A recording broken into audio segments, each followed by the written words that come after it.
కార్తీక మాసం మొదటి రోజు సందర్భంగా జిల్లా పౌర సరఫరాల శాఖ అధికారి నిత్యానందం బుధవారం మెదక్ జిల్లా మండల కేంద్రమైన కొల్చారంలోని పురాతన వీరభద్ర ఆలయాన్ని దర్శించుకున్నారు. ఈ సందర్భంగా ఆయన స్వామివారికి ప్రత్యేక పూజలు నిర్వహించి స్వయంగా ఆకాశ దీపాన్ని వెలిగించి జ్యోతి దర్శనం చేసుకున్నారు.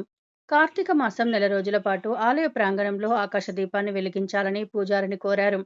ఈ నెల రోజుల పాటు జ్యోతి ప్రజ్వలనకు కావలసిన నూనె తదితర సామగ్రిని తానే స్వయంగా అందిస్తానని తెలిపారు. అనంతరం మాట్లాడుతూ పురాతన ఆలయాన్ని దర్శించుకోవడం సంతోషంగా ఉందన్నారు. వీలు చిక్కినప్పుడల్లా మళ్ళీ వీరభద్రుడి దర్శనం చేసుకుంటానన్నారు.